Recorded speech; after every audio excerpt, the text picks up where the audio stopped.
پیارے دوستو، اللہ رب العزت نے قرآن ہی میں فرمایا رمضان وہ مہینہ ہے جس میں قرآن کو ہم نے نازل کیا۔ اب رمضان کے مہینے میں کب نازل ہوا، اس کے تعلق سے سورہ قدر میں اللہ تبارک و تعالیٰ نے ارشاد فرمایا ہم نے قرآن کو شب قدر میں نازل کیا۔ اس ماہ مبارک کی ایک خصوصیت یہ بھی ہے کہ اللہ تبارک و تعالیٰ اس میں قرآن پاک نازل فرمایا ہے۔ چنانچہ پارہ 2 سورۃ البقرہ آیت 185 مقدس قرآن میں اللہ تبارک و تعالیٰ کا فرمان علی شان ہے۔ رمضان کا مہینہ جس میں قرآن اترا، لوگوں کے لیے ہدایت اور رہنمائی اور فیصلے کی روشن باتیں، تو تم میں جو کوئی یہ مہینہ پائے ضرور اس کے روزے رکھے، اور جو بیمار یا سفر میں ہو تو اتنے روزے اور بھی۔ اللہ تبارک و تعالیٰ تم پر آسانی چاہتا ہے اور تم پر دشواری نہیں چاہتا۔ اللہ کی بڑائی بولو اس پر کہ اس نے تمہیں ہدایت دی اور کہیں تم حق گزار ہو۔ اللہ تبارک و تعالیٰ نے قرآن شریف اپنے آخری نبی محمد صلی اللہ علیہ وآلہ وسلم پر نازل کیا۔ اس کے بارے میں بخاری کی روایت میں بے شمار قرآن سے متعلق احادیث آتی ہے۔ اللہ کے آخری نبی صلی اللہ علیہ وآلہ وسلم کے بارے میں اللہ پاک قرآن میں خود گواہی دیتا ہے میرے نبی صلی اللہ علیہ وآلہ وسلم اس کتاب کے نزول ہونے سے پہلے نہ کچھ پڑھ سکتے تھے اور نہ لکھ سکتے تھے۔ اگر انہیں پڑھنا لکھنا آتا ہے تو کافر کہتے کہ نبی نے خود قرآن بنا لیا۔ تو یہ بات واضح تھی کہ نبی صلی اللہ علیہ وآلہ وسلم پڑھنا لکھنا نہیں جانتے تھے۔ انسائکلوپیڈیا بریٹانیکا اس کے بارے میں گواہی دیتی ہے کہ جتنی تاریخی حوالے یعنی ایتہاسک ساکش ملتے ہیں اس سے یہی معلوم ہوتا ہے کہ نبی کریم صلی اللہ علیہ وآلہ وسلم پڑھنا لکھنا نہیں آتا تھا۔ اللہ کے نبی صلی اللہ علیہ وآلہ وسلم فرماتے ہیں جبرائیل علیہ السلام کو اللہ تعالیٰ جب کبھی حکم دیتے تب جبرائیل قرآن کی آیتیں لے کر میرے پاس آتے ہیں۔ آج اکثر ہم نے ایک غلط فہمی ہے کہ قرآن 30 پاروں میں نازل ہوا۔ یاد رکھو پارا کوئی چیز نہیں ہوتی، کیونکہ عربی میں پاٹ نہیں آتا، یہ اردو اور فارسی لفظ ہے۔ تو جو 114 سورے ہیں ان کو اللہ تعالیٰ نے 23 سال نبی صلی اللہ علیہ وآلہ وسلم کی حیات میں الگ الگ موقع پر تھوڑی تھوڑی آیتیں کر کے نازل فرمایا۔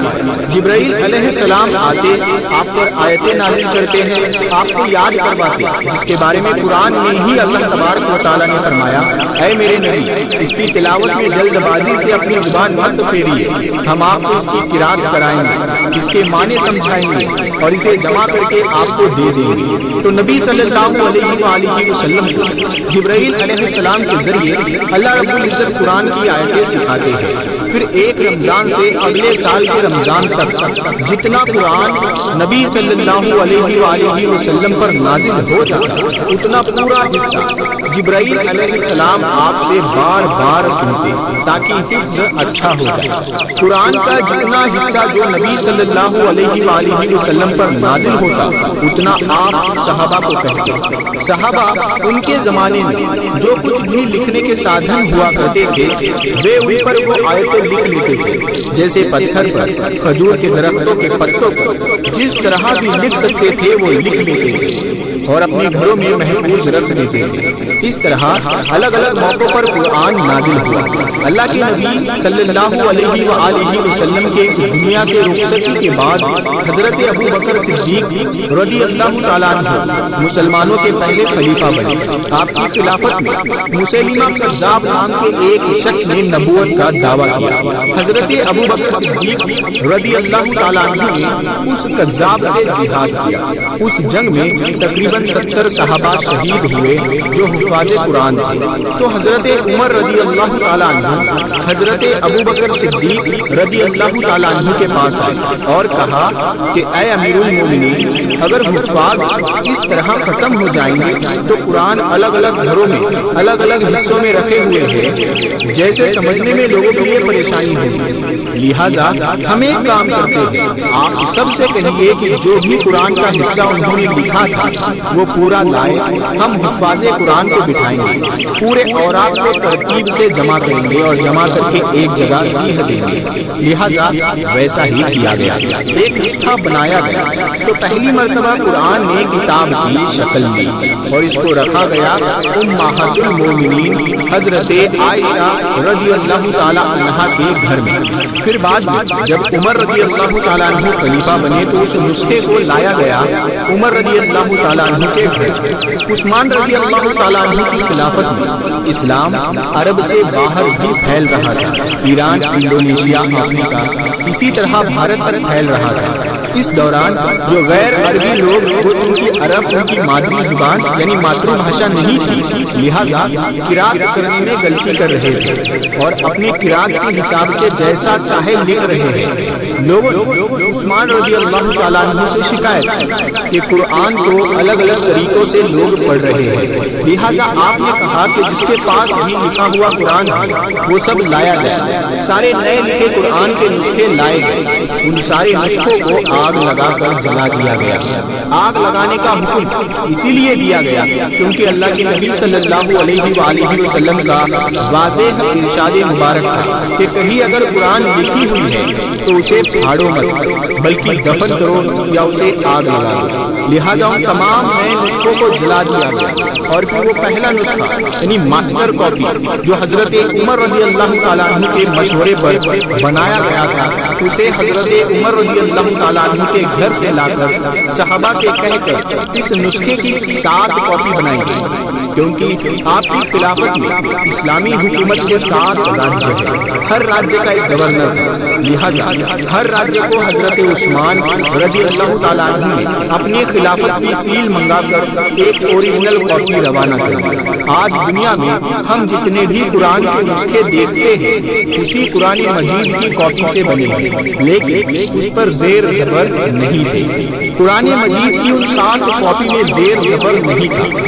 کیونکہ وہ عربیوں کی مادری زبان یعنی مادر بھاشا تھی، جیسے کہ اردو ہمارے لیے بالکل عام زبان ہے، لہذا ہمیں بھی اردو پر زیر زبر کی ضرورت نہیں پڑتی۔ لیکن ایک صحابی حجاج بن یوسف نے لکھا کہ غیر عربوں کو مشکل ہو رہی بنا زیر زبر کے، لہذا انہوں نے کہا کہ جو تجویز ہے اس کے حساب سے زیر زبر لگائیں گے، لہذا انہوں نے زیر زبر لگوائے اور پھر وہ کاپیاں بھی مشہور ہو گئی۔ لیکن جو لکھائی اور قرات ہے یہ بالکل اسی سے ہو بہو ملتے جلتے ہیں جو حضرت عثمان رضی اللہ تعالیٰ عنہ کے زمانے میں۔ الحمدللہ یہ قرآن دنیا کی ایک ایسی واحد کتاب ہے جس میں 4 سال کے بچے سے لے کر 100 سال کا بزرگ بھی پورا حفظ کر لیتا ہے۔ اس میں اللہ رب العزت نے ہدایتیں رکھی ہیں ان لوگوں کو جو عقل رکھتے ہیں، جس کے تعلق سے اللہ رب العزت نے قرآن ہی میں فرمایا اور کہا اے نبی صلی اللہ علیہ وآلہ وسلم، یہ مبارک کتاب ہے جس کو ہم نے آپ کی طرف اس لیے نازل کیا کہ لوگ اس کی آیتوں پر غور کریں اور عقل مند اس سے نصیحت حاصل کریں۔ یہ قرآن کا نسخہ نہ ہی کوئی شرعی بدعت یعنی نیا عقیدہ ہے اور نہ ہی اس میں اللہ کے کلام کے علاوہ کوئی اور کا کلام ہے۔ اگر کوئی شخص اسے انسان کی منمانی لکھی ہوئی کتاب کہتا ہے تو اسے چاہیے کہ اس کی طرح ایک سورہ بنا لائے یا اس میں ایسی کوئی بھی 2 ایسی آیتیں دکھا دیں جو آپس میں ٹکراتی ہو۔ الحمدللہ آج پوری دنیا میں سب سے تیزی سے پھیلنے والا کوئی دین ہے تو وہ اسلام ہے، کیونکہ لوگ سکون کی تلاش میں قرآن کی طرف آ رہے ہیں، اللہ کے فضل سے ہدایت پر رہے ہیں۔ لہذا ہمیں چاہیے کہ یہ کتاب جو انسانیت کے لیے ہدایت کے لیے نازل ہوئی ہے اس پر ہم سب غور کریں، اس پر عمل کریں اور جتنا ہو سکے اس کے پیغام کو لوگوں میں عام کریں۔ انشاءاللہ اللہ رب العزت ہمیں کہنے سننے سے زیادہ عمل کی توفیق دے۔ ہم تمام کے لیے قرآن مجید کو پڑھنا، سمجھنا اور اس پر عمل کرنا آسان فرمائے، آمین یا رب العالمین۔ پیارے دوستو، یہ ویڈیو آپ کو پسند آئی ہو تو ویڈیو کو لائک کریں، اپنے دوستوں میں شیئر کریں۔ ہم ملتے ہیں آپ کو اگلی ویڈیو میں، تب تک کے لیے السلام علیکم۔